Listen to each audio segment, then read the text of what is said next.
ഒന്നില്ലെങ്കിൽ മണ്ണ് പോയിട്ട് കളിക്കുക, അതല്ലെങ്കിൽ പുല്ലിങ്ങനെ കടിക്കുക കേട്ടോ. അത് പ്രത്യേക ഇഷ്ടമുള്ള ഒരാളാട്ടോ നമ്മുടെ ശങ്കരി. വിളിച്ചപ്പോൾ ഒന്ന് നിർത്തി ശ്രദ്ധിച്ചെങ്കിലും വരണോ വരണ്ടേ എന്നുള്ളൊരു ആലോചനയിലൊക്കെ ആയിരുന്നു കേട്ടോ. അവസാനം ഈ ശങ്കരി നീ വരുന്നുണ്ടോ എന്ന് ചോദിച്ചപ്പോൾ എൻ്റെ കറിവേപ്പിലും കൊണ്ട് വരാനാണ് ആൾ നോക്കിയിട്ടുണ്ടായിരുന്നു കേട്ടോ. ഒന്നും കൂടി സൗണ്ട് അങ്ങോട്ട് റൈസ് ചെയ്തപ്പോൾ ആൾ നേരെ അങ്ങോട്ട് പോകുന്നു കേട്ടോ. എന്നിട്ടും അവിടുത്തെ തുള്ളി പൊറുക്കാണ്, കയറിപ്പോരാൻ വല്ല പാടൊന്നും ഇല്ലായിരുന്നു കേട്ടോ. അവസാനം ഞാൻ അകത്ത് കയറിയപ്പോൾ എൻ്റെ കൂടെ തന്നെ ആളങ്ങോട്ട് കയറി കേട്ടോ. രണ്ടുപേരും ഒരുമിച്ച് കൂട്ടിലിടുകയാണെന്നുണ്ടെങ്കിലും ഇവർക്ക് ഓരോ വില്ലത്തരങ്ങളാണ് കേട്ടോ. എന്തോരം കട്ടിലൊരു വടിയായിരുന്നു. ഈ വടി കൊണ്ടുവന്ന സമയത്തുള്ള വീഡിയോ നിങ്ങൾ കണ്ടിട്ടുണ്ടായിരുന്നല്ലോ.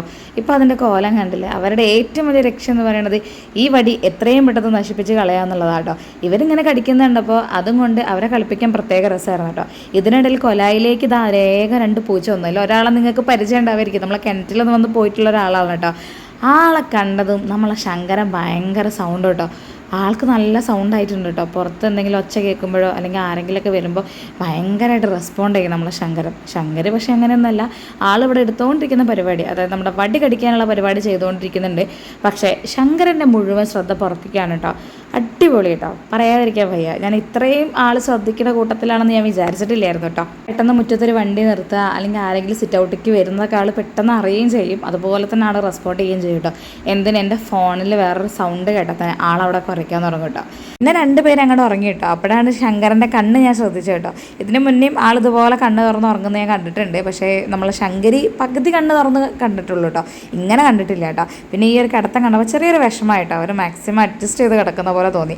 ഒന്നും നോക്കിയില്ല, നേരെ അങ്ങോട്ട് മുറയിലേക്ക് പോയിട്ടോ. അവിടെ ഒരു ചെറിയൊരു ഷോപ്പുണ്ട്. ആ ഒരു ഷോപ്പിൽ നമ്മൾ ഡോഗ്സിനും ക്യാറ്റിനും പശുവിനൊക്കെ വേണ്ട ഒരുപാട് കാര്യങ്ങളൊക്കെ ഉണ്ട്. നമ്മളവിടെ പോയപ്പോൾ നമ്മുടെ അടുത്തുള്ള കൂടിൻ്റെ ഏകദേശം ഒരേപോലുള്ളൊരു കൂട് തന്നെ വാങ്ങിച്ചു കേട്ടോ. പിന്നെ അല്ലറ ചില്ലറ സാധനങ്ങൾ വാങ്ങിച്ച ശേഷം വീട്ടിലെത്തിട്ടോ. വീട്ടിലെത്തിയപ്പോൾ നമ്മളെയും കാത്ത് നമ്മളെ മേട്ടും കുഞ്ഞുസിരിക്കുന്നുണ്ട്, അകത്ത് അവരും ഉണ്ട് കേട്ടോ.